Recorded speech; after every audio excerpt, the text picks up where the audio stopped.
भारत सरकार ने पाकिस्तान को एक नोटिस भेजा है, जिसके बाद पूरे पाकिस्तान में खलबली मच गई है। भारत ने सिंधु जल संधि की समीक्षा की बात कही है। बताया जा रहा है कि पाकिस्तान की तरफ से आतंकवाद को लेकर जो रवैया अपनाया जा रहा है, उसके बाद भारत ने यह फैसला लिया है कि भारत ने पाकिस्तान से यह कहा है, डिमांड की है भारत ने पाकिस्तान से कि इंडस वाटर ट्रीटी को अमेंड किया जाए। 6 decade old Indus water treaty को अमेंड करने के लिए भारत ने पाकिस्तान को नोटिस अरसाल कर दिया है। 3 लेटर आ चुके हैं। पिछले साल भी ये लेटर आया था, जिसमें मोदी गवर्नमेंट ने आपकी गवर्नमेंट को कहा था कि आप जो इंडस वाटर ट्रीटी की टर्म्स एंड कंडीशंस हैं उनको पूरा नहीं कर रहे, इसलिए under the compulsion of circumstances and international law we are going to redefine the terms and conditions of this particular treaty. उसको अगर जिंदा रहना है पंजाब और दीगर इलाकों में, तो उनको मजीद पानी चाहिए, इससे 2-3 गुना चाहिए जो अब है। पाकिस्तान को इससे जो कि अब है, इससे 10 गुना ज्यादा पानी चाहिए, क्योंकि सिंध चीख रहा है, जो साउदर्न पंजाब है वो चीख रहा है कि हमारा पानी पूरा नहीं है। हिस्से में जो 3 दरिया आए थे, उन्होंने उन पर 100% काम कर लिया, उन्होंने पानी को कंट्रोल कर लिया। अब वो ये चाहते हैं कि सिंध मायदा भी खत्म हो, जो बाकी 3 दरिया है उन पर भी हमारा कंट्रोल हो, और बेसिकली ये एट द एंड यही होना है, क्योंकि उनकी तरफ से पानी आ रहा है। पाकिस्तान का डेलीगेशन इंडिया में मौजूद है, कभी दिल्ली में कहीं पर, और इंडस वाटर ट्रीटी पर वो डेलीगेशन गया और उसके ऊपर बातचीत हुई, लेकिन इसका मतलब ये हुआ कि उस बातचीत का कोई नतीजा, कोई रिजल्ट नहीं निकला। वरना अगर उसका कोई रिजल्ट निकला था तो भारत ये नोटिस ना भेजता। तो भाई नोटिस पे नोटिस पाकिस्तान को भेजे जा रहे हैं। उसके जरिए वो ये कर रहे हैं कि पानी जो हमारा है उसका फ्लो पाकिस्तान की तरफ कम हो जाएगा। जब ये कम हो जाएगा तो पाकिस्तान का मजीद पानी कम हो जाएगा। उससे होगा क्या कि सिंध मजीद रेगिस्तान बन जाएगा, जो साउदर्न पंजाब है उसमें रेगिस्तानी इलाके बढ़ जाएंगे। नमस्कार दोस्तों, चैनल पर आपका हार्दिक अभिनंदन है। दोस्तों एक इंडिया और पाकिस्तान के बीच की ट्रीटी है वाटर शेयरिंग को लेकर के। उसका नाम है इंडस वाटर ट्रीटी। जो इंडस रिवर सिस्टम है उसकी जो नदियां हैं उसको लेकर के है कि इंडिया कितना पानी यूज करेगा और पाकिस्तान को कितना पानी देगा। तो दोस्तों अब इंडिया ने जो है एक नोटिस भेजा है पाकिस्तान को और बोला है कि भाई ये एग्रीमेंट हुए काफ़ी दिन हो गए और हमें लगता है कि ये इसका रिव्यू किया जाना चाहिए।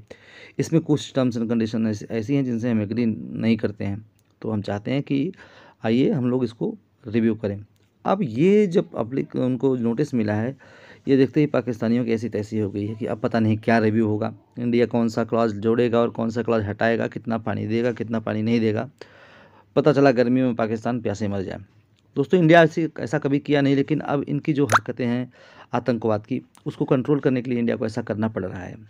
दोस्तों आइए देखते हैं कि पाकिस्तानी मीडिया का, उनके लोगों का इस पर क्या रिएक्शन है। हम खबर है कि भारत ने पाकिस्तान का पानी रोकने की धमकी दे दी है। भारतीय वजीर गजेंद्र सिंह का कहना है कि पानी रोकना सिंध-तास मुआहदे की खिलाफ वर्जी नहीं है। उन्होंने मीडिया से गुफ्तगू में कहा कि पानी का रुख तब्दील करेंगे और इसे किल्लत के मौसम में इस्तेमाल में लाया जाएगा। इंडिया की तरफ से पाकिस्तान को नोटिस सर्व कर दिया गया है।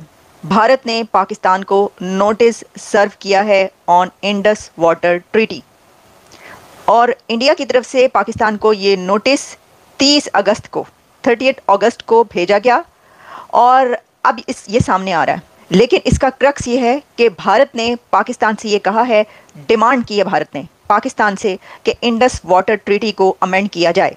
6 decade old Indus water treaty को अमेंड करने के लिए भारत ने पाकिस्तान को नोटिस अरसाल कर दिया है। इसके अंदर ये है कि जहां उन्होंने बहुत ही वेरियस इंपॉर्टेंट कुछ एंगल्स इंक्लूड किए हैं, जैसे कि भारत ने ये भी कहा कि ये इसलिए ज़रूरी है, अब फंडामेंटल चेंजेस जो हैं उसके अंदर, एक तो population demographics, change in population demographics, environmental issues and the need to accelerate the development of clean energy to meet India's emission targets.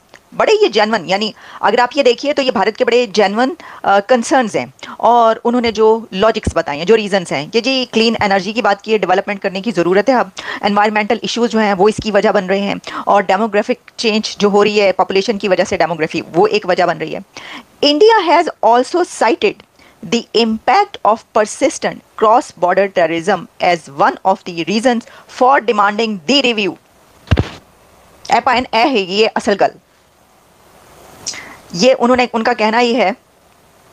मैंने जब ये पढ़ा, मैंने कहा इंडस वाटर ट्रीटी में इसका क्या ताल्लुक। ये जो एक शिक बताई गई है, ये इससे पानी का मसला और है, और दहशतगर्दी का मसला और है। गो के जाहिर है कि हम हर चीज़ को इस तरीके से नहीं देख सकते, अलग अलग खानों में तकसीम करके सब कुछ मिलकर भी कुछ बनता है, लेकिन फिर भी इंडस वाटर ट्रीटी जो है उस पर तो बातचीत भी होती थी ना दोनों मुल्कों के बीच, डेलीगेशंस भी आते जाते रहे। तो लेकिन उन्होंने ये, जैसा कि मैंने आपको बताया, मैं आपके लिए एक बार और पढ़ रही हूँ, India has also cited the impact of persistent cross border terrorism as one of the reasons for demanding the review. उनका ये जो रिव्यू हम डिमांड कर रहे हैं, इसके अंदर ये जो दहशतगर्दी हो रही है सरहद पार से परसिस्टेंटली, इसका जो इम्पैक्ट आया है वो भी एक वजह है। अच्छा, जब आप इसके डिटेल में जाएंगे तो फिर वो इसको साबित करके आपको दिखा देंगे कि ये किस वजह से है। ऑब्वियसली सारी डिटेल्स लिखी हुई होंगी, उन्होंने इसका रिजल्ट भी लिखा हुआ होगा। क्यों? तो देखिए ये अब ये भारत का इंटेलिजेंट मूव है। भारत बहुत इंटेलिजेंटली प्ले कर रहा है। कैसे? इंडस वाटर ट्रीटी तो है ही एक ना झगड़ा, एक डिस्प्यूट था। कुछ अर्सा पहले पाकिस्तान की तरफ से कहा गया था कि ये हम चले जाते हैं आलमी अदालत में, जी आर्बिट्रेशन कोर्ट में चले जाते हैं। जैसे वो ईरान कह रहा है कि पाकिस्तान को हम आर्बिट्रेशन कोर्ट में लेकर जाएंगे, तो पाकिस्तान ने कहा जी भारत जो है वो आर्बिट्रेशन कोर्ट में चले अगर ये मामला है।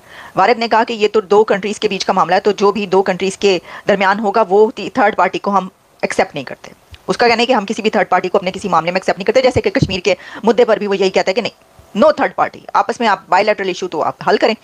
अच्छा, अब इसके अंदर ये सोचने वाली बात है, ये देखना पड़ेगा अथॉरिटीज़ को कि जो उन्होंने ये कहा है कि ये दहशतगर्दी वाला वही मुद्दा है जो वो जगह जगह, भारत पूरी दुनिया में जगह जगह ये मुद्दा उठाता रहता है। आप जिस लेटर की बात कर रहे हैं, एक लेटर जून में भी आया था आपके पास, और इससे पहले एक लेटर पिछले साल भी आया था।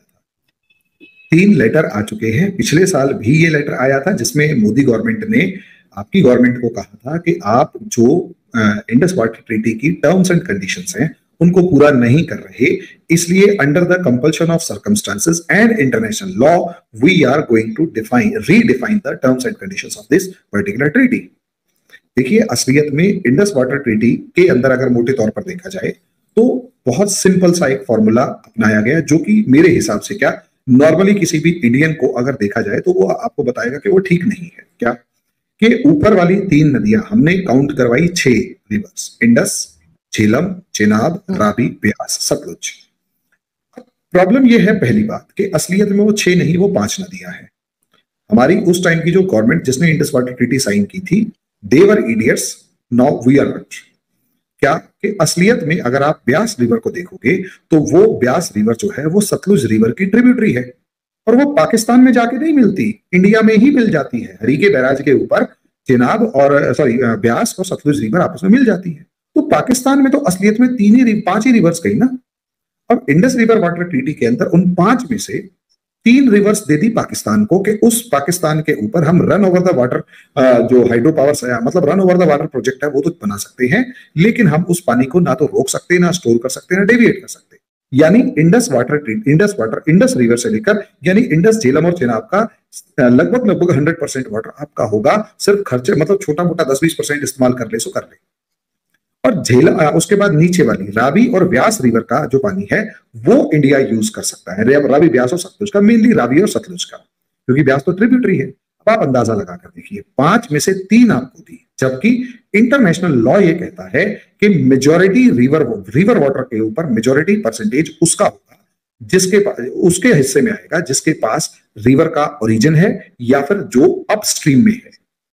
सीधी सी बात है। यानी अगर इंटरनेशनल लॉज को देखा जाए तो इंडस वाटर ट्रीटी के अंदर इंडस का यानी इंडस रिवर का यानी सिंधु का और उसके बाद झेलम का और चेनाब का, इनका 80% वाटर या कम से कम 60% वाटर इंडिया के पास होना चाहिए। अब पाकिस्तान ने क्या इरिटेशन क्रिएट करी? 2, पहला, हमारे यहाँ Kishan Ganga river water project है, run over the water project है, जिसके ऊपर हम लोग एक क्या नाम है हाइड्रो पावर प्लांट बनाने की कोशिश कर रहे थे। उसको रोककर उस पानी को डेविएट करके इधर से उधर घुमाने की हमारी कोई इच्छा नहीं थी, लेकिन पाकिस्तान ने इस प्रोजेक्ट को 30-40 साल तक डिले करवाया क्योंकि पाकिस्तान को पंगे लेने की आदत है। भाई हम ये कह रहे हैं run over the water system है, आप उसे ड्रैग करके ले जा रहे हैं इंटरनेशनल कोर्ट ऑफ जस्टिस में, आप इसे ड्रैग करके ले जा रहे हैं कहीं और कहीं और। जेन्युइन काम आपने होने ही नहीं दिया। प्रॉब्लम यही तो है। अगर आप जेन्युइन काम होने देते तो हमारे को ये प्रॉब्लम थी नहीं। दूसरी बात, देखिए जो रिवर वाटर ट्रीटीज होती हैं वो पीस टाइम के लिए होती हैं। आरजू जी, प्रॉब्लम क्या है दोबारा समझिएगा, पीस टाइम के लिए होती है। वो उम्मीद करते हैं कि हम अगर आपके साथ रिवर वाटर के ऊपर कॉपरेट कर रहे हैं तो आप भी हमारी कंट्री के इंटरेस्ट्स का ध्यान रखेंगे। और ऐसा दोस्तों, पाकिस्तानियों को सुनकर हंसी आती है। कहां से आते हैं ऐसे लोग? ऐसा लगता है ये लोग हमारे गोले के नहीं हैं, किसी और गोले से आए हैं। कितने तेजस्वी हैं ये लोग। आप सभी हंसते रहिए और पाकिस्तानी कॉमेडी का मज़ा लेते रहिए और चैनल को सब्सक्राइब करना और शेयर करना ना भूलें। धन्यवाद।